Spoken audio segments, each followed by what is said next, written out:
Jacob Bartley, we made it to another Saturday. Yes, we did. Yes, sir. As you just heard, this is Jacob Bartley, Keith Barnes. This is Podflix Movies. This is the Lord of the Rings, Rings of Power, Amazon Prime Video series.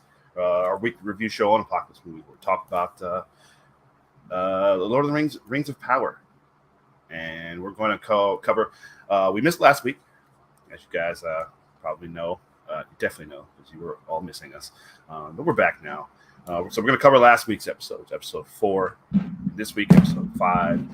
We're going to spend a little bit of time covering episode 4, and then we'll go a little bit more into episode 5. But Jacob Bartley, how are you? I'm doing well. I do want to warn viewers what we've been talking about for the past 5 minutes. I'm testing out a new connection. So if we get some glitches or errors, which we probably are right now, apologies. A little. Yeah, it's all right. Hey, technology. Listen, you would think this technology would be like at this point, 2022. This would be like, yeah, it should be. Massive. It should not be an issue, right? Right. Why don't you give your thoughts on episode 4, and I'll go plug in real quick, just so we don't have any more issues. All right, I'll be right back. All right, episode 4 was titled "The Great Wave," and yeah, so I'm gonna go back to my notes. We did not get. I know Jacob did not like episode. I think it was 2, or man, it was 3. Episode 3. Or we really didn't get. I can't remember if it was 2 or 3. Anyway, or we didn't see Elrond at all. But this episode 4, we really didn't get any. Not even really. We didn't at all get anything with the Harfoots or the Stranger. So they were completely out of this episode, and they did seem to focus a little bit more on Elrond. The time that we missed him in the episode that he wasn't in, down there with Durin and the dwarves, what it is he's doing there. So that was a great story there, where we learned about the dwarves are actually mining the metal, that mystical metal mithril, which is really cool. So I feel like that is maybe that is what is going to be the mines of Moria, where they do mine that stuff. So it's really cool to see that. And apparently the dwarves are trying to keep that tight to the vest. They're holding that secret. They don't want anyone to know about it. It's something that's going to be high. They know it's going to be highly valuable, even if they don't know where it came from or what it does. But he did show that to Elrond, and Elrond, I think he figured out, okay, this is actually why I'm here. So that was cool to see. We got Galadriel and Queen Regent Muriel. Galadriel really, she doesn't hold back in talking to her. Like, she's pretty straightforward, and she basically challenged the Queen, challenged her authority, and really kind of told her, "Hey, if you're not going to help me, I'll go talk to your father, who's the real person in charge," which the Queen did not like that. But she was able to convince her to join this upcoming battle in Southlands. And so that was a pretty breakthrough moment for both those characters. And so I was talking about in episode 4, Jacob, how Galadriel and the Queen were butting heads in that last episode 4. Yes. And Amanda Waller. Yeah. And she finally convinced her to help. Yeah. So did you like episode 4? I did a lot. I was talking about Elrond and Durin, and Durin revealed how he reveals. Because we didn't see them at all. That episode 3, before. We didn't see them. Yeah. And how he revealed that metal mithril that they discovered in that cave. Yes, the Great Wave. Right. Yeah, the Great Wave. I thought the episode was okay. It wasn't great. Mm-hmm. How did you feel about it? Did you like it? I liked it. Yeah, it did. I definitely did. I liked them all. I liked that one because it did reveal. I think it seemed like we got the reveal at the same time as Elrond. That they're Oh yeah, he they're really mining didn't disorder. know. Right. Right. Which See, I'll say I've been saying this since the beginning of of it, but Elrond's my favorite character in the show. Like, I don't even think anyone else comes close because, like, first of all, he's very honorable. Like, even though he didn't see his friend for a long time, it wasn't like intentional. It's just because he's an elf and that's the way they think, you know. Yeah. And he legitimately like cares about his friendship with Durin. Yes. And also the actor is killing it. He's great. Yeah. Like every time he comes on screen, like he's like, I 100% believe him. Yeah. You know? Yeah, absolutely. You're right. How am I coming through now? Am I doing better? Or is it messing up a little bit? No. Oh, not at all. awesome. Great. That's great. Yeah. Good to know. Because I'm wired into the extender, which is better than wiring in through the whole entire house. So right. There we go. Yeah. I think that's probably no, yeah, it looks great. Yeah. Perfect. So, there we go. That works. That's better than nothing. Yeah. But yeah, his honor, and we'll get to that a little more in episode 5. But yeah, you're absolutely right. And you kind of wonder, I know, in watching the two of them, I love the interaction too with Elrond and his wife, Disa. Yes. Oh yeah. Because she's hilarious. She is. But they're trying to keep secret from him where he was, you know. And I loved how he was questioning her, and then she says, she explains it all, and then she's like, "Did you have any more questions for me?" Even though she really was lying, like right. And it was funny because he knew she was lying, and she knew that he knew she was lying. You know, so that was a good scene. But I like that he didn't take offense to it, like, or he didn't get angry or so. He knew, and he just went looking for him. You know, and he I guess used his super elf hearing to hear exactly what he was talking about. Oh yeah, that's right. Yeah. So that was all good, but I did get a sense. Like I said, I think we got the reveal at the same time he did. But we don't really know that, I think, until episode 5. Like I said, we'll get to that. But you kind of wonder the scene at the end with Durin and his father. He's kind of basically his father asking him, "Do you trust this guy?" And we're kind of wondering, like, do we trust him? No, you kind of not sure if he is on the level or not. And his father basically does the same thing to Durin. Like, hey, well, use your friendship with this dude to go find out what it is they want. You know? And so I fear that this was one of my notes here, even for episode 5. I love their friendship, but I fear that it might end in tragedy. Oh, I hope not. Yeah, but you're right, because yeah, you know, I never even thought about that. I just imagined both characters would be in the show for the whole entire series, but they're purposefully getting us attached to their friendship, right? Because it's like, honestly, it's the best relationship in the whole show. It's the series, yeah, absolutely. So they're making us care so they can rip our hearts out. Yes, exactly. Or either one of them, well, not one of them. I mean, we know Elrond's not going to die, but and by that I don't necessarily mean one of them's death, but I mean like some sort of betrayal or perceived betrayal, or one. Yeah, I mean, it could be Durin dying, which would be tragic, but it also could be a betrayal, like so bad that like they go to war or something, right? You know, right? Because and we're seeing that already in episode 5, where he's been told, like, you gotta. The king is asking him, tell us, do they have this or the mithril or not? And he won't tell. And I did love that Elrond went and told Durin the truth, which was a good step, good step for them. But isn't he admitting that there is mithril there by not saying? I thought the same thing. I was wondering if he was going to say that. Come on, it's like he said, if someone's like, I can't comment on that. Right. You know that they're basically. It's obviously confirming. Yes. So and in that sense, maybe he won't it won't be perceived that Pete betrayed him because he does promise. He did promise. He told him, I made a promise I wouldn't tell.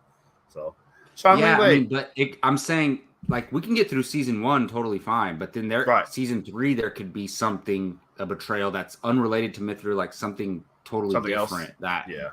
that changes their relationship, Exactly.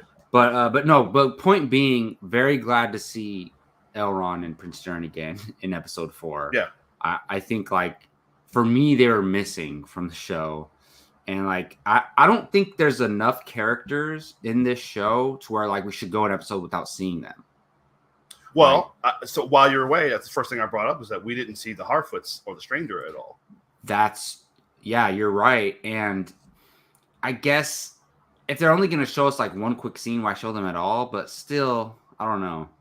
It feels because another thing is like I love the Harfoots. Like I always feel like I'm in the world again when I see them. Yeah. Real quick, say hi to our buddy. Sean Wingblade. Wingblade, what up, man? Thank you for stopping by. Yes, sir. Yeah, I agree. But I kind of thought, you're right in that there's not so many. I mean, there's a lot of characters, but as far as like main characters, there's not so many that we can have to skip them all, like one or two of them all the time. But also, there is a lot going on.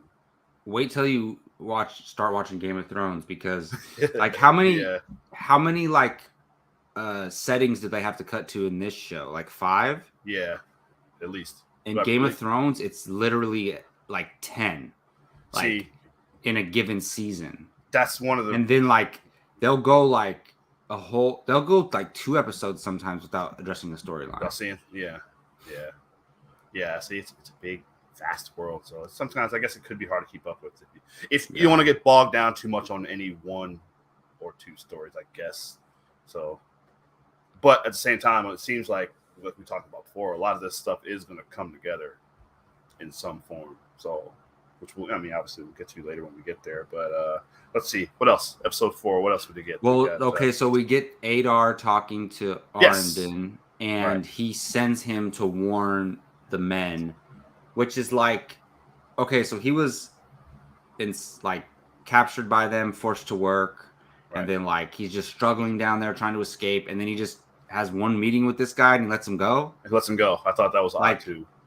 Wouldn't Adar know that he's there and just right when he got there sent him to go do that? Yeah, right. Because he had a bunch of those elves captured and enslaved. So exactly, yeah. It's interesting that they didn't. Yeah, I know. There's some weird story choices made in this show. To me, it's like they just wanted to show the action scenes of them trying to escape. So it works.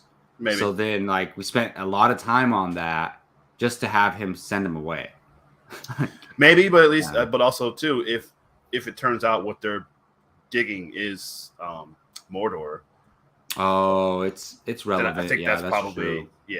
He's forcing elves to do it. Yeah. Which is ironic that the elves are the ones that build it. Right. No, that makes sense. But I didn't catch this the first time. But Adar is an elf. Yeah. I think So they said he's like a scarred elf, like looking for revenge or something. I don't know. Yeah, which we still don't know, But orcs are elves too. Right. Transformed elves, so that it all ties in, which is interesting. Yes, yeah. And we don't even know still if this guy is Sauron or not, because there's a character in episode 5, which we'll get to, that thinks he might be. And you know what's? We still don't get a clear answer, and we don't get a definitive yes or no, but it's leaning towards no. Yeah, I don't think he is. I don't think so. Honestly, either. I think this is the season 1 big bad. Yeah, and we're in for like a whole bunch of more stuff coming. We're gonna get like a Thanos type tease at the end of season 1 for Sauron. I think. I think I agree. Yeah, I think I agree. Unless one of the theories is the Stranger might be Sauron. I mean, we're only halfway through. Yeah. So we got a lot of time left. Absolutely. Or is it 8? Is it 8 or 10?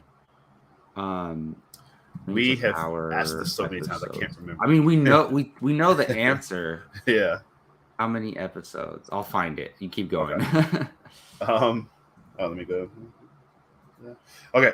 Episode 4. I'm trying to think what else. Yeah, Galadriel convinces. Oh, it's 8 episodes. So we only Is have it 3 8? left. Only have 3 We only left. have Okay. 3 left. For That's this season. interesting. Okay. And there might be a big time jump between for the next season too, maybe depending on what happens here. So possibly, yeah. Okay. So, I can't remember off the top of my head. I just watched it 3 days ago, but I can't remember. What was the ending to this episode? It was the. I think it was Elrond stuff. I think it was it was the Mithril, and then the Dwarf King sending Prince Durin to go check on the elves. So that's find out what's going on. I think we basically covered everything in episode 3. Like it's called the Great Wave. I don't know if you talked about the dream that we need to learn his character's name. Can't keep calling her Amanda Waller, but it's Muriel, I think. Muriel, that is it. Right? I'm pretty sure that's it. Yeah, it's Muriel. So she's like can dream of prophecies or something like that. I don't know, but I'm guessing that's what happens to Numenor because doesn't exist thousands of years later, whatever. Yeah. But, well, not only that. Well, she reveals to Galadriel, which I'm glad you brought that up, that she has one of those crystal ball things. That Saruman has. Is that right? That I think she said there's 8 of them. I think she said, or 10. I can't remember how many she said there were. But that's right. Yeah, they have one. Yeah, and Galadriel touches it, and even she sees it too. But she says that those things do reveal things that don't come to pass. So that may or may not be the end of Numenor. It's still kind of debatable. But that definitely shows why the Queen is so hesitant to get involved in this situation or anything outside of just whatever they got. But what if she doesn't get involved, and that's the reason why it happens? And I think that's what Galadriel said to her. Mm-hmm. I think she did say something. She alluded to something like that. That was definitely interesting. So I did like that scene, but I did like that, and then she reveals her father is alive, and her father basically who once did have that alliance with the elves. Mm-hmm. And essentially to convince her to help, right? So I think that episode. Oh yeah. Also, yeah. So the Queen makes a speech and is recruiting all the people, asking who's going to help us. Oh yeah, that it was very Fellowship of the Ring-esque. Yes, exactly. That's exactly what I thought too. Yeah. Which is cool. Like it's a callback, right? But that's one of my favorite scenes in all the 3 Lord of the Rings movies. Same. When they do that, when this fellowship comes together. Yeah. So that was pretty, but didn't feel the same because I'm not attached to these all the characters. Right. But still, it was cool. It was it felt at home. you get Isildur, who got himself kicked out of the Navy. Yes, basically. That's true. Yeah. And he wants to. It's interesting. We're getting Isildur like so young. I know. This is like seeing Anakin in The Phantom Menace. Like, right. I don't know. Yeah, exactly. and just knowing what he's going to become. It's it is interesting to see that, and then it's hard to feel compassion for the character. Sure, exactly. Yeah. But you see. Again, I think you brought up we're seeing a lot of his faults, because he didn't just get himself kicked out; he got his friends kicked out along with him, which is probably unfair. But and they even say, I know it's in episode 5, but what does his friend say to him? It's like, I can't wait till you are willing to sacrifice everything for something. Yeah. And it's like, oh, are you sure that's what you want? Yeah, exactly. You want him to sacrifice everything for something? He will. Yeah. Eventually. Yeah. I was like, damn, burn. Exactly. So, I guess we can move on to episode 5. I think we covered everything, and we'll call back to episode 4. Sure. Obviously, when necessary. But it's called Partings, right? Is it? Partings. No, you're right. Yeah, Partings. Partings, yes. Partings, yes. So, we get the Harfoots back. I don't think they opened the episode, but it's good to see them again. I wrote here the stranger speaks, so we're actually hearing him talk. Yeah, it reminds me of like obviously he used to talk and he's Right. like relearning. Yeah, that is I kind of don't what it know. seems like, right? Yeah, it reminds me of like 11 in Stranger Things season Yeah, 1 a little bit. Mm-hmm. that's a good call there. Agree, Jeffrey Miller. Totally Getting agree. excited getting into the next episodes. Yeah, you know what? I've expressed like concern for this show. Like I like it, I don't love it, but I'm still excited for like Right. every episode. Like for the What's next next. episode. Yeah. Yeah. We did get at the end of their conversation between Nori, and the stranger, where she's basically telling him, this is where they're traveling, because we were wondering where are they traveling to, what is this great migration that they're doing, and so I guess they just move around with the seasons, I guess. Oh, and that makes sense. Yeah. Like it's not just random. Right. Like I'm just assuming it's random, but right. Of course it makes sense. Yeah. Yeah. So they spend summer here, especially for them. Here. They basically they camp, like they're camping. That's right. Their life is camping. Yeah. So like you're not going to camp in the snow. Exactly. I think you move somewhere warmer and where there's food, because you know how much they like food. Yeah. So Sean Wingblade says, I'm 2 minutes behind, but Palantir is the dark globe thing. Oh, thank you. Thank you. See, like there's Lord of the Rings lore is so complex that like I'm never gonna know all the names. Yeah. Listen. Yeah. If you want we're not gonna have all the terms, all the names. My brain can't store all that information. Like I already have too much like Star Wars and other knowledge up in here. I can't fit anymore. Marvel and yeah, exactly. It's hard to Marvel, DC stuff. It's hard. But so yeah, also Palantir. So yeah, so I think I'm pretty sure said there was 8 of them. Yeah. So there's so every epic story has like what is it called? Like a device or a thing that people are looking for, like the Infinity Stones, right? A MacGuffin. Yeah. Right. MacGuffin. Yeah. So like the rings are MacGuffins, but can those globe things be MacGuffins too? Well, exactly. And I think we saw, like you said, Saruman had one. I think that's the only one we saw, right? That I can recall, yeah. I mean, in that trilogy. Yeah, I mean, because that trilogy happens in a small period of time relative to like the rest of the history of the Middle Earth, Like, so we only see one. I don't even remember, but that might be the last one by the time we get there. Oh yeah, I think you might be right. Yeah. Yeah. Dang, I really want to watch. Like for some reason, I really want to rewatch the trilogy, but also like I really want to watch Two Towers, which is funny because look, all of them are great, but Two Towers I love Fellowship, then Return, then Two Towers. That's how it's saying. I still love Two Towers. Yeah, like the fight between Gandalf and Saruman, and all that is great. Yeah. Yes. Yeah, so while we spend a lot of time focused on... Oh, go ahead. I was going to say, right at the end of their conversation, some very ominous-looking people are investigating the stranger's crash site. Oh, that's right. And we never see them again.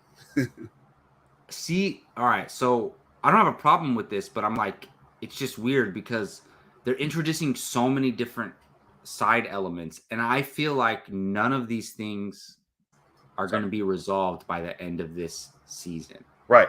I think they're going to resolve one thing because you can't have like a season without a resolution. Yeah. But all these things, like there's so many elements that they're introducing for the rest of the seasons, which is cool, but it's like, don't expect to see those people again and get an answer. Exactly. Yeah. So, and I had a feeling that when they showed them, we weren't going to see like this was going to be something that like I don't know if they're going to pick back up on this. They have like a really cool design character-wise, and they look like maybe the most dangerous people in the whole show. Right. Honestly. Right. And they're all in white, and I was like, okay, well they don't have the elf here, so they're not elves. They don't look like elves. But it was just like we don't necessarily Well, necessarily know if obviously they're it's good or connected bad. to the stranger and something to do with magic and all that. Right. So that at least it's like tying into something else. Yes. Yeah. So, Yeah. well, we mentioned there's always going to be some kind of mystery person or persons that's going to show up. It seems like. Oh, And we're that's going to true. Didn't we talk about that? Like every be. episode? Each episode has been that. It might be true. I can't remember in episode 4, but Yeah. yeah, you're right. It's like here's this mystery people, this mystery person, Ooh, this who's mystery this? person. Yeah. Yeah. And these ones showed up right at the beginning, which is crazy. Yeah. We don't see them again. But all right. Let's see. The old guy. Well, to jump back real quick to episode 4, we get that old guy Waldreg to go back to Bronwyn. What's her name? Bronwyn. Bronwyn, and her people. Old guy Waldreg. He was influenced, obviously, by that sword hilt thing that the kid Theo Yes. has. Oh, He yeah. reveals that he's got that same black mark on his arm too, and so it feels like he's being influenced by that.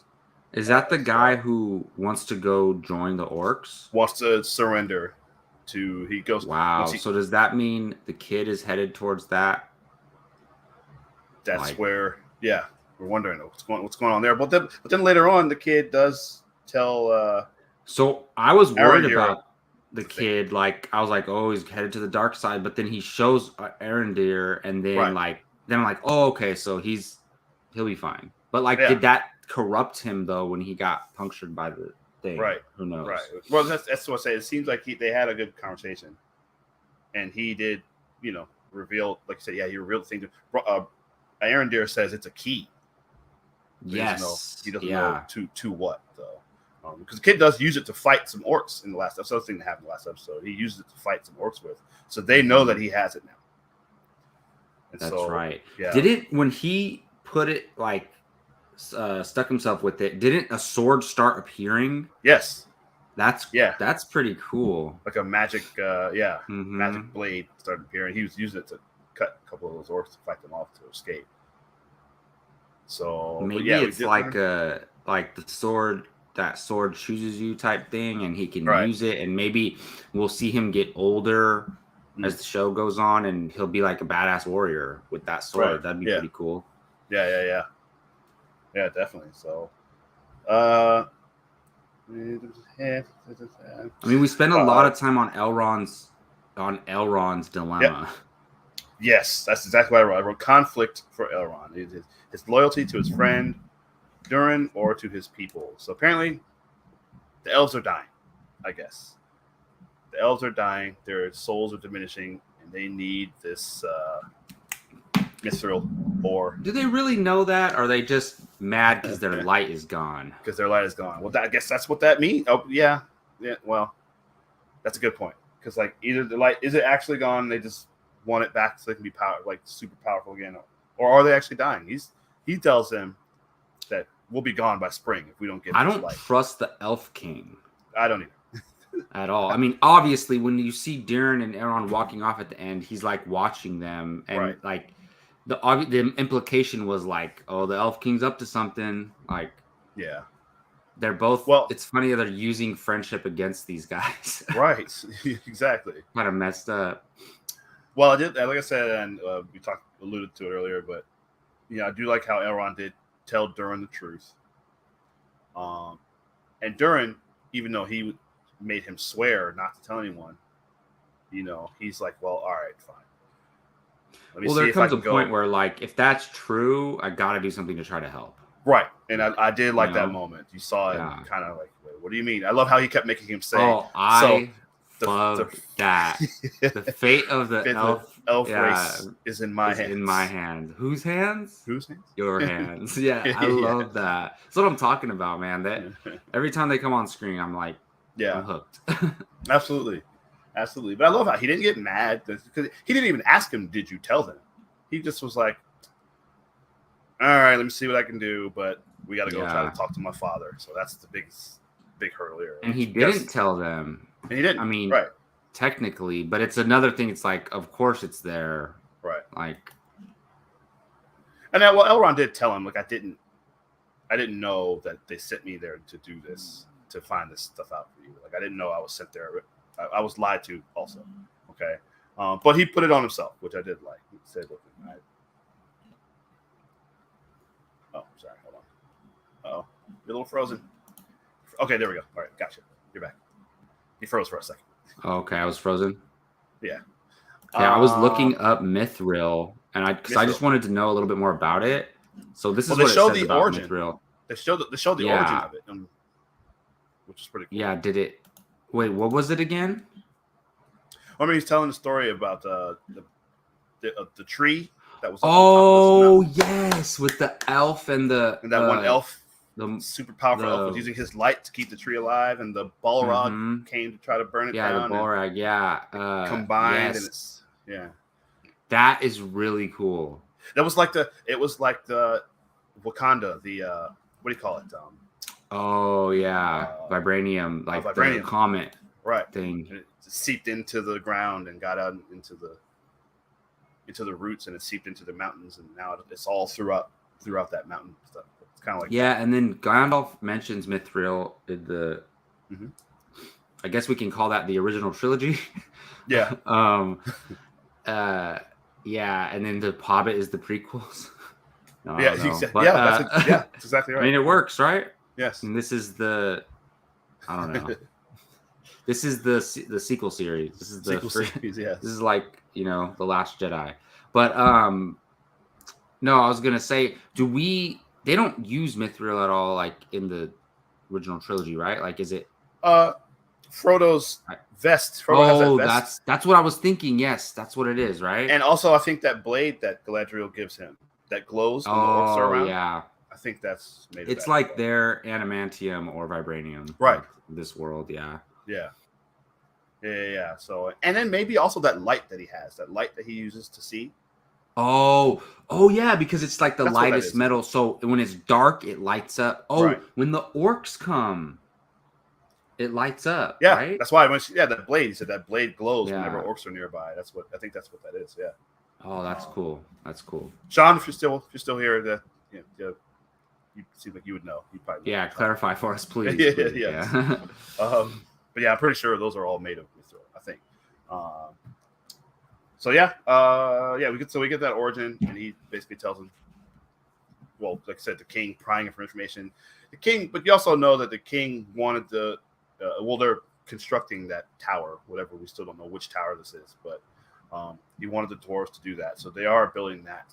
So obviously with the politics, that's a lot of stuff that we're going to get with Elrond is the political maneuvering and all that stuff. And we're kind of seeing there's obviously ulterior motives with the people behind the scenes.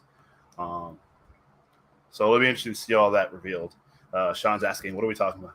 John. We were talking about Mithril and just like historically about it and stuff. Right. But when do we see it in the? Oh, okay. He says here. Let's get that on here. I don't know what Sting was made of other than elven steel, but yes, glows when orcs nearby. No, the vest. Oh, that's a good point. Maybe it wasn't. Maybe the sword wasn't Mithril. It was maybe something else. Yeah. Right. Yeah, but you're right. The vest didn't glow. Yeah. That's true. It would have glown. If it was also, that's true. Yeah, that's true. Yeah. Well, the vest definitely is made of mithril. Well, I'm saying if the sword and the vest were the same metal, the vest would have glowed. Yeah, that's a good point. Yeah, you're right. Yeah. So, and that light too. Yeah, we're kind of the same. Okay. Yeah. Sure. There we go. Yeah. Let's see. Oh yeah, so we get a little show of vulnerability from Galadriel. She finally. Honestly reveals what is driving her. Which is a pretty good scene. About her brother, yeah. And then she's really like, I can't stop. Like, she's like, why do you keep fighting Halbrand? I'm sorry, Halbrand. I don't know, like, because I'm not rooting for Galadriel, to be honest. Like, the show, look, all things being equal, I'm rooting for the good side, right? Yeah. Like, typically. Right. Unless there's like gray area and you can root for the bad guy, but not in this situation. We know Sauron is just pure evil. Right. So, but like, I'm not, the thing is, we know who Galadriel is, right? And we know where she goes and all that stuff. And it's Kate Blanchett. But like, this was like all new characters that I didn't know. Like she would be one of my least favorite characters on the show. Okay. Like I just don't look. I get she wants revenge for her brother. Like obviously, like that's honorable. But like she's like she doesn't care about. And we saw this in episode 1. She doesn't care about anything else except getting revenge. That's all she cares about. Like that's not likable to me. That's the thing. She's not likable as a character. I don't think so. Well, she's singularly focused, and I think that we don't really see any until this episode, which I'll get to. But we don't see any moments of levity with her, or like I said, I just said my note, and I mentioned it a second ago. A rare show of vulnerability from Galadriel.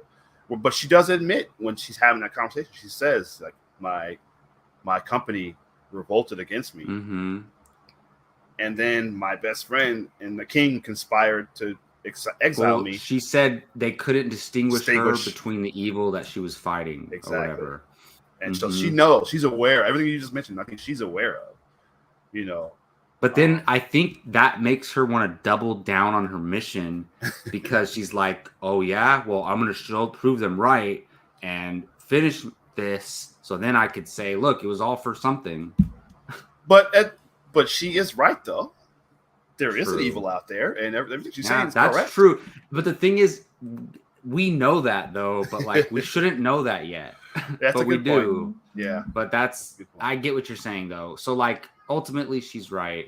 Yeah. So we'll see. The thing is, like, I guess it makes sense to have her because like everyone else around her is not really like her. So and I like all the characters that she's interacting with. Yes. Like they're all likable. So it's like maybe she balances them out a little bit.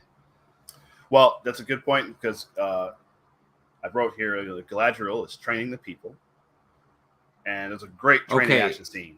That was awesome. All right, so I love that. The sword fighting scene. Okay, it was a good choreographed scene, but it felt goofy to me. What do you mean? It felt goofy to me. Like it felt like it. Okay, I've been telling you, like, all right. They had one episode where there was a lot of violence, right? When the dude's fighting the guys in the alley and he's like breaks his arms and then the wolves tear the dude's stomach out. Other than that, there's been no violence, like no mature themes, visuals, whatever.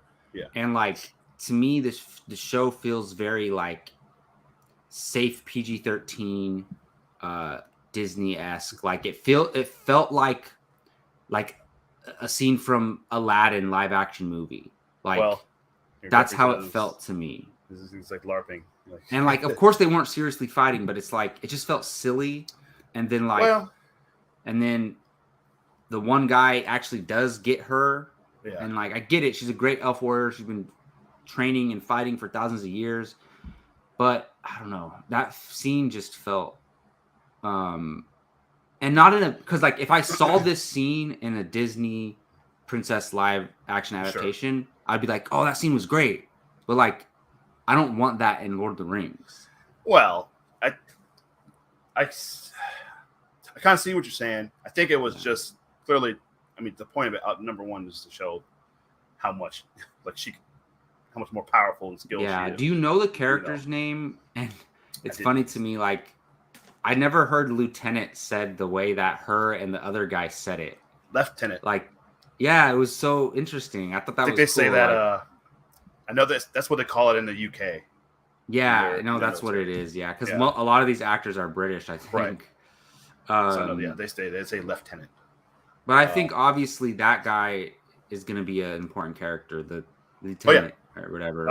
I know that from British BBC like police shows. I've watched them. Do you know how they say it? They say lieutenant. Yeah, they spell it the same and everything, but they say lieutenant. Because I had the like if I didn't have the subtitles on, I'd be like, wait, what did they say? I would honestly think they're saying a word I don't know. Right. But yeah, Isildur's his friend there. Yeah, he gets promoted. Because he cut her sleeve, but I think she's trying to tell them, like, listen, you can't fight orcs the way you've fought anything. First of all, it's not like you're training. You've never fought anything like these. What you're going to face when we get to the Southlands. I guess that's like it. It made sense what she was doing, but like just the feel of the scene. Remember, I told you about the like the horse riding scene on the beach. It just felt like weird to me. I got those vibes, but it's cool. You know what's my problem is? I need to separate. I keep thinking that this show is set in the same world as the movies, right? And I'm comparing the tones of them. And I need to stop doing that because they're not. I was thinking about that. The funny thing is, The Hobbit is in the same universe as the original trilogy, and it does not have the same tone either. So, but so I need to separate them in my mind. I need to look at this as a brand new adaptation. Like, you know, it's just like I look at the new Dune movie compared to the old Dune movie. They're completely separate, right? So. Yeah, or like the Batman versus I don't know. Exactly. Like I'm not looking for the same tone of Batman Returns in the Batman. You know what I mean? Right. So I need to separate those in my mind. Remember, people were like, "There's no jokes at all in the Batman." People complain about, which is like it is. There are, but there are. I know. There's like 15 jokes in the Batman at least. You're not getting, but they're subtle. You're not getting the Alfred and Christian Bale cracking jokes at each other all the time. Oh, I think the stuff between Bruce and Commissioner Gordon is hilarious. Sure, yeah. Dark, but funny, in a dark way. And which maybe this is what that's like. Penguin is hilarious. Yeah, but not like he's cracking jokes. Just like the things he's saying and doing are hilarious, in in a serious-ish kind of way. Exactly, like characters can be serious, but the writers are intending it to be funny, to the audience, even though a character's being serious. So, anyways, and I think this is a lot like that. I think, or at least some of those scenes, like in. No, you're right. I mean, yeah. So it's cool. Like I said, I like the show. I just I want to love it. So we'll see. Yeah. I did forget to add in to jump back to the beginning with the Harfoots and the Stranger. The Stranger Hulk smashes some warthog things that are that are chasing after them, which was that was crazy. Yeah, I mean, I think it was cool because they obviously the other Harfoots were trying to basically abandon the take their wheels. Take their wheels and leave them. And I didn't know they were that like serious, but I guess they have to protect all of them, sacrifice a few of them to protect the whole, to protect the group. But the thing for me is like, okay, they did that, so he saved them. He saved the leader's wife or whatever. Right. And I was like, oh, okay, now they're gonna accept them and let him roll with them. But then at the end of it, then they kind of, now Nori is afraid of him now. Right. I just wrote, Nori, why would you touch his arm at that moment? No, that's very true. That's it's like a burning flame. Let me put my hand in it. Like, what? So that's her fault, actually. Exactly. That's what I said. He's still dangerous because he can do something like that any moment, but he didn't even seem like he knew she was there. No, he didn't. No. And so, obviously, when we know it's totally an accident, but she was trying to talk to him, and he was like chanting or saying, speaking in his. And why would you even interrupt him? I'd be like, oh, my bad. I'm just gonna wait till he's done. At least of all, touch him. Like I said, you can see his arms turning into ice. Don't touch him, but it seemed like he was trying to heal. Fair, she is a kid, right? Sure. So how often do we why do kids do this? Why did you? Oh, listen, literally every day I tell someone in my house, don't touch that, and come back later. And so it's broken. There's your answer. Yeah, exactly. So let's see, we get the training scene. Isildur's trying to get back onto the Southlands mission. Yes. After being kicked out of the Navy. What do you think about the Isildur's journey here? No, I thought it was cool. So like for me, parts of the show work really, really well. Parts of it don't. Mm-hmm. Like I said, everything with the elves and the dwarves works great for me. Everything with Nori and the Harfoots works great for me. Right. Below that is like a lot of the scenes in Numenor, and then a lot of the scenes in the Southlands don't work for me. Okay. So for me, it was up and down with Isildur, but ultimately I like the journey just because like we know where the character ends up, so it's like really playing with that in a way, like how he is now compared and how he ends up where he ends up. But you know what character I do love is his dad. I think his dad is a great character. Like he's basically like Elendil, I think his name. Yeah, like I've really gravitated towards him. Like he could be the leader. Like, let's go. And he's fully like, no, son, you had your chance. No, you're out. You're not going. I love how he's being I like that. Tough love on his son. Mm-hmm. Yeah. Even till the very end. Even when he lets him come. Oh, right. He's the stable cleaner.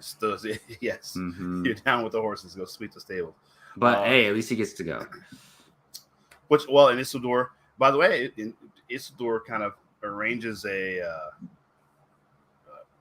situation where to get himself on to where he can do something worthy of, where he blows up that ship, one of the ships that they need to get there, and it almost kind of threw the whole thing in jeopardy because they actually had to question whether or not they're actually going to continue with this. Yeah.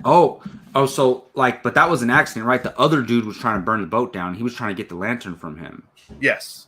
Oh, yeah, it was an accident. He ended up But he was still trying to set that boat on fire, which was one of their boats that they needed. Wait, no, Isildur wasn't. Wasn't he? No, he was trying to hide in the ship so he can go with them. And remember the other dude. So, all right, it's like the Chancellor guy. I must have looked away for a second. The Chancellor guy. It was that guy, wasn't it? Yeah. And his son or that younger dude? He's the Queen's cousin.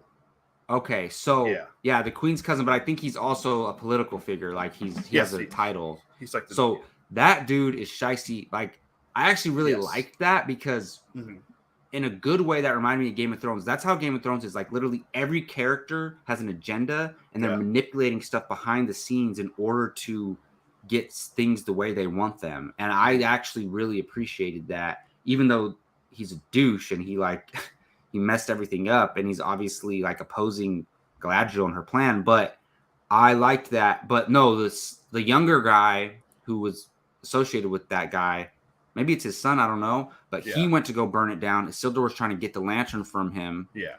And it fell, and then they had to get off the boat, but he saved his life in doing so. I must have missed. I think I thought that it was him that said that to Isildur, like you're trying to burn the ship. No, it was the other way around. I was looking at it wrong. Because remember, the dude opens the gas barrels. Yes. And that's when he turns and sees Isildur hiding under a blanket. Yeah. Yes. Yeah. Okay.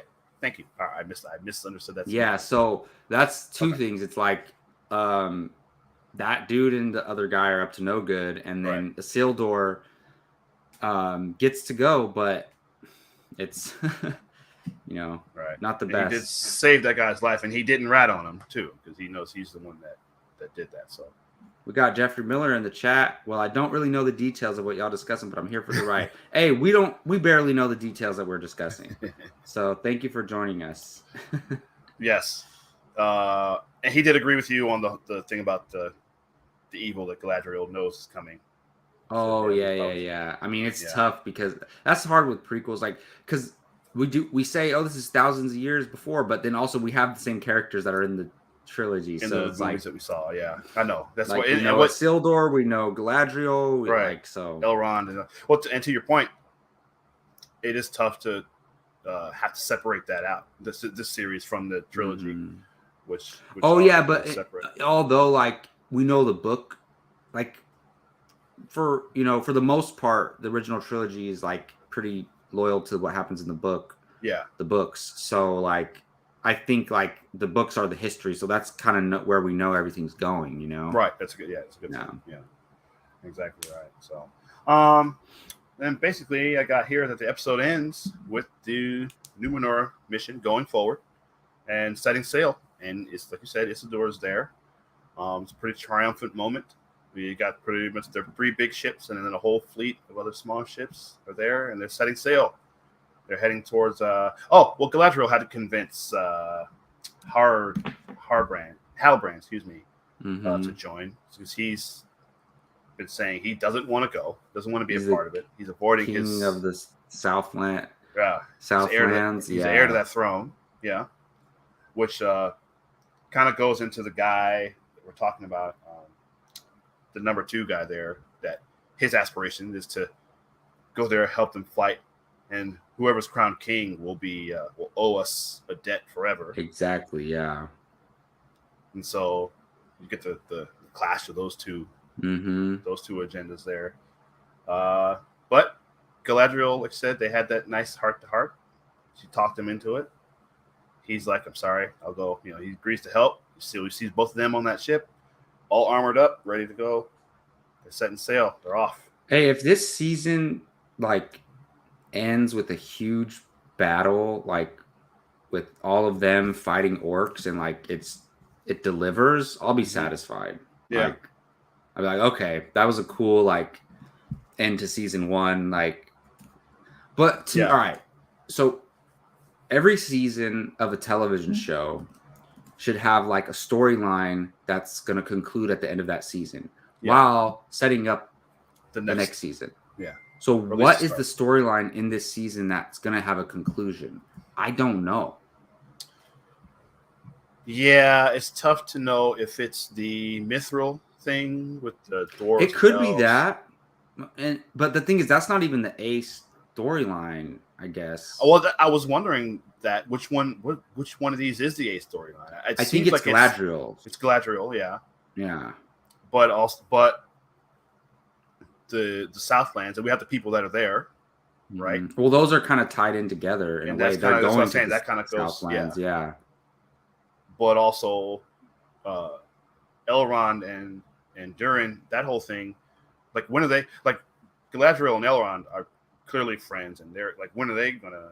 Are we gonna see them together again in this season? I don't know. Where to them, that's an hour going by without seeing each other. It's a good point. Yeah. And then also the stranger and the Harfoots. What's going on? I don't know if that's the one of these. One of these is going to be eventually. It's all going to come together, but I think maybe they go to because all right. So we see the Southlanders. Some of them go to bow to Adar. Yeah. And they want to join him, and then brutal scene of that young man getting killed by the other even though they didn't show it. Yeah. Man, I don't think he's Sauron. I don't think so either. Because you're not doesn't seem like they would show him. No. I think he either, and I think this would be interesting. What if he's opposes Sauron too? Also. And that's why he was slightly offended when the guy asked him if he was Sauron. That's what I'm saying. And I know they want to keep us guessing, but there's no way that that's Sauron. They would have they'd make a bigger deal about him if it was. Yeah. And so it would be interesting to me because that it's not always good versus evil. There can be a whole bunch of different sides of point of views and everything. Yeah. The orcs, and this group of orcs have a different agenda than what Sauron and his group of orcs would have, Yeah, that's a good point. I think that would be interesting. But yeah, all right, is it just me or does the Southland people and land just feel very small? Yes. And it feels like one little town. Yeah. And when they left, they just walked 20 minutes down the road. Yeah. And then all the orcs are just a few blocks away, and they're just right there. Well, you're right, because they look out and they can see the orcs coming. It looked like when they were up on that hill, Bronwyn and Arendir. Excuse me. So it looked like it is a big area, but it does look. Yeah, you're right. It looks like it's just this one small village with maybe 100 people there. Yeah, that's what it. I know it's it's more than that, but that's and I get it. It's it's because in the when they're shooting it, it's really not that much people. Sure. in a big town. So like it just feels that way, but it's fine. It's not like I don't care about that, you know. I don't. Yeah. It doesn't affect my view of the show that much. Yeah. But yeah, but that was interesting. And then yeah, it just kind of ends with revealing the key. The hilt is like a key. Okay. Mm-hmm. And yeah, so I don't know, man. What do you think? Where do you think this is going? I don't know. I don't know. I didn't watch the. Need to watch the. I peeked preview at it, first. like it just came on. Yeah. The preview. So Yeah. yeah. Apparently, we have a couple Streamlabs here. Yeah. Okay, let's get to those real quick before we head out of here. Thank you, producer Jake, for getting these to us. Yes, sir. Theryl, our buddy. Okay, so Theryl, how you doing? I didn't see you in the chat at all. Yeah. Okay, why keep explosives on the ship, really? Like, what is the deal, Isildur's sister just hanging out? Like, notice Phazon, the guild master, is left behind, up to no good there. Phazon, that's his name. Phazon, yes. Yes. That's a good point. Yeah, so you're right about the explosives. Wait, so well, it's fuel. It's fuel, and it's oil they were or leaving. gas or something. They need it for something, right? Like, and they were getting ready to leave, like that morning, right? Were they leaving the next day? Yeah. So, like, I mean, who knows what they need it for? Like to cook food or something? Like, they need fire. Yeah. That they just hopefully know. The ship with the explosives on it should have been heavily guarded, though. So you're right. So in that sense, I see what he's saying. Like you would definitely have that one be heavily guarded. So Isildur's sister, we met her a couple episodes ago, and I like her. I just don't know what her purpose is yet. Right. Like, but was she upset that her brother was going? She seems very opposed to this. Is she I don't know if she doesn't want him, like she's worried about him, or she's jealous? She's worried about him and her father, or she wants to go. I don't know. It's tough to. I couldn't really get a handle on what. I mean, maybe she's just worried that for their safety, like, which is I'd be worried too. It's fair. Yeah. No, I do like her though. We'll see where she goes. I think she's gonna serve a bigger purpose going forward. Definitely. And then also Theryl also says, like, what up with the cultists of Melkor looking for the stranger there? Oh, notice the star constellation of the stranger is on the silver tray on the cultists of there. Yes. Like 300 men and 2 ladies go in boats. It's kind of weird there. That's a good point. Nice. I mean, I'm glad you're mentioning these things because you're kind of opening our eyes to some of these things a little bit there. Is that what they are? The cultists of Melkor? That would make sense. I mean, cultists, like if you were to tell me, like, what are those people? They're cultists. I'd be like, oh, that makes sense. Like they look like they can be.